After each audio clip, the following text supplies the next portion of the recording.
திருச்சி சரக டிஐஜி வருண்குமார் குறித்து அவதூறாக பேசிய வழக்கில் நாம் தமிழர் கட்சி தலைமை ஒருங்கிணைப்பாளர் சீமான் திருச்சி குற்றவியல் நீதிமன்றத்தில் ஆஜரானார். இந்த வழக்கில் நேரில் ஆஜராக வேண்டும் என சீமானுக்கு திருச்சி நீதிமன்றம் திங்கட்கிழமை அவகாசம் அளித்திருந்தது. இந்த வழக்கில் சீமானும் வருண்குமாரும் செவ்வாய்க்கிழமை நீதிமன்றத்தில் ஆஜராகினர்.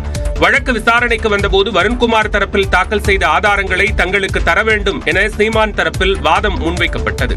இதனையடுத்து 6 ஆதாரங்களை அரை மணி நேரத்தில் சீமானிடம் ஒப்படைக்க நீதிபதி உத்தரவிட்டார்.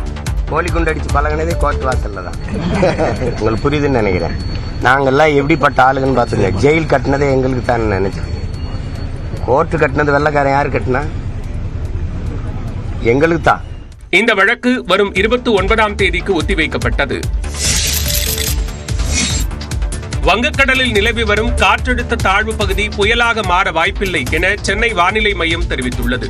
இது தொடர்பாக வெளியிடப்பட்டுள்ள அறிவிப்பில் தெற்கு வங்கக்கடலின் மத்திய பகுதியில் நிலவிய காற்றழுத்த தாழ்வு பகுதி வடமேற்கு திசையில் நகர்ந்து தென்மேற்கு மற்றும் அதனை ஒட்டிய மத்திய மேற்கு வங்கக்கடல் பகுதிகளில் ஆழ்ந்த காற்றழுத்த தாழ்வு பகுதியாக நிலவுவதாக தெரிவிக்கப்பட்டுள்ளது. இது வடமேற்கு திசையில் மத்திய மேற்கு வங்கக்கடல் பகுதிகளில் நகர்ந்து வலு குறையும் என்றும் வானிலை மையம் தெரிவித்துள்ளது. தமிழ்நாட்டில் அதிகபட்சமாக வேலூரில் 39 டிகிரி செல்சியஸ் வரை வெப்பம் பதிவாகியுள்ளது. 10ஆம் தேதி வரை தமிழ்நாட்டில் ஓரிரு இடங்களிலும் புதுச்சேரி மற்றும் காரைக்கால் பகுதிகளில் லேசானது முதல் மிதமான மழை பெய்யக்கூடும் என்றும் தெரிவிக்கப்பட்டுள்ளது.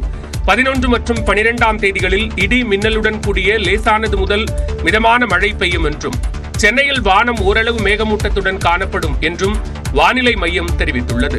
ஒரு சில பகுதிகளில் லேசான மழைக்கு வாய்ப்புள்ளதாகவும் குறிப்பிடப்பட்டுள்ளது.